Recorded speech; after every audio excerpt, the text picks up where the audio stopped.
السلام عليكم ورحمة الله وبركاته. أبدي رقاصتي في وبليس سادسو. ديني خنا أجندة قرتي تيك توك في فيسبوك في يوتيوب تاتني ركني خي سمالي وبليين كين. نمني إيجا دين إسلاما قبتتي دين أقادا إرجع قبتتي نفتنا فتنا قنكم هنا في ربي دبته ولنبلونكم بشيء من الخوف والجوع ونقص من الأنفس والثمرات وبشر الصابرين.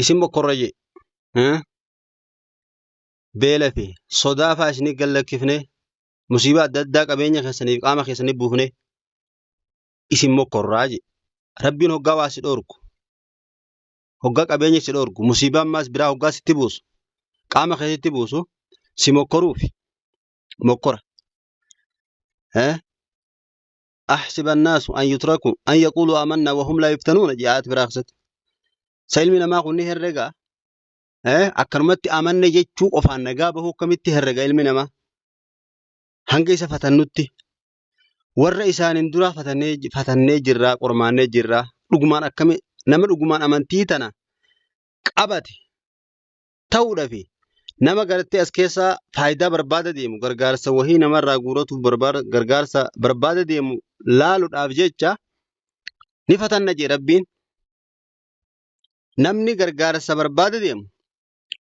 غافا أمانتي تنا سيني مقا أمانتي تناتين فكيني في غرغارسا نمرة بربادي غرغارسا نمرة رابه نديبيا خرابا كرارو فتي نمني مود وقمسين أماني اتدو أمالي قنكو مواربا في ديبا في ركونا الدداخ إسر رقيسو دين رئيسان ديبيفتو نبي خيني عليه الصلاة والسلام هيا نو وقا ميقا خاوماني قبي إرخاي غارت تيقلن وان نياتن دباني أكا اتين غرغر أكا اتين إرام بيتن نجاني وان سلا إسان بيتتنيز اتقالسان egeessanii hamma waan nyaatan dhabanii muka baala muka nyaatanitti hamma sadarkaa sanitti qormaanni isaanirraan gahee hanga daa'imman isaan jala jirtuun dhumun takkatti jechuudha. Hamma sadarkaa sanitti dhaloonni isaa biitti isaa ta'e inni itti dhalate diinatti taatee deerran isaa biyyaa isa baafte jechuudha. Gonkuma qormaanni nama gartee islaaminaa qabate nama diin qabatee rabbiin ni qormaata. Qormaata jalaan baha jechuun hin taatu. Nabi Yusuf obboleeyyan isaatu inni nabiyyii tahuu isaa rabbiin manaaman agarsiifnan isaa quudhaa dadhabanii ajjeesan akka isaanitti silaa isaan ajjeesan gaa'ela darbanii rabbii baase malee. Akkasitti fatanaa meeqa keessa dabarseeti boodarra dura bu'aa godhe jechuudha. Itti gaafatamaa kuusaa gartee galiiwwanii godhe jechuudha. Dura sifatanu malee rabbiin wahitti simbaasu. Nabi Ayyuub waggaa meeqa? Riwaayaan tun waggaa 17 tun 18 duuba dila kana dhukkubaan ciise kagartee rahimni isaa obboleeyyan isaa hundi rabbi isaa itti dallane jedhanii namuu halaalatti ilaaletuma irraa dheessu jechuudha. Rabbi isaa isa jibbee itti dallane jedhanii hagas takkatti isa mokkoreeti booda gartee ziqiyaatti roobe jechuudha.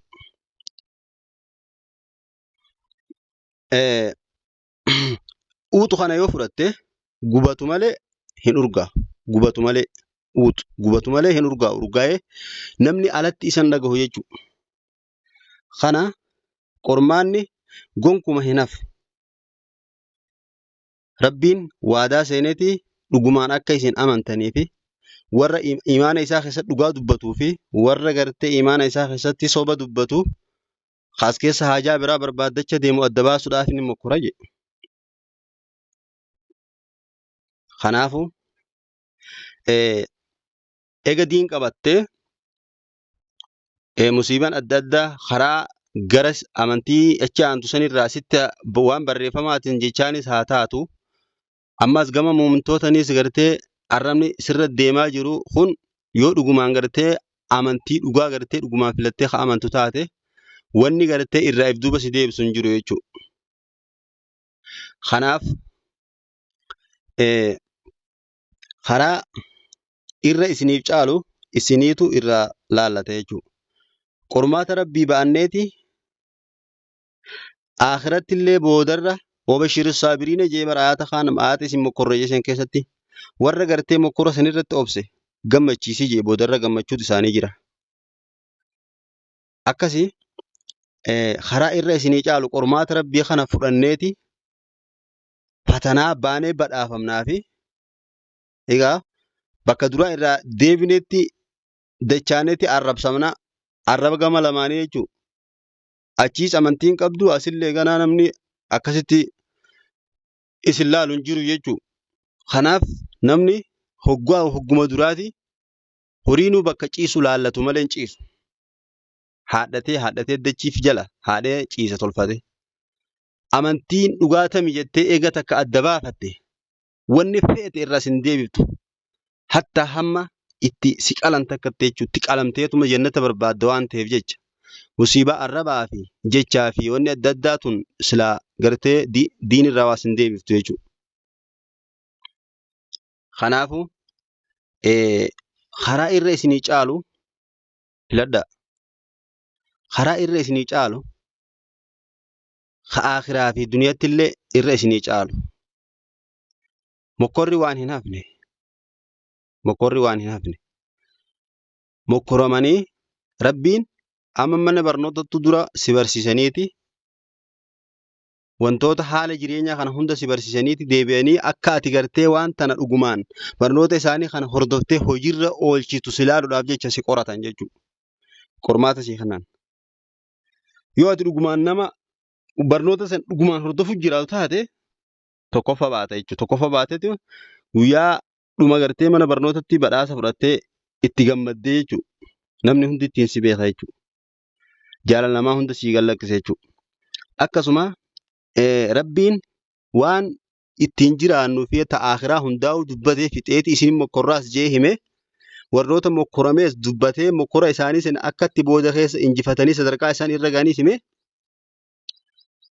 Ammaan tana ati amane hoggaa ati ettee diina seenta si mokkoree si ilaala jechuudha. Hoggaa ati dhugumaan murattee hamma gartee lubbuu tantee ittiif kennututti bakka musiibaa feete obsiteetti deemte boodarra rabbiin sirraa guutee si mi'eessee si urgeessee aalamnillee bakka si quudha jechuudha. Badhaasa asittillee si kannee akhirattillee si kan.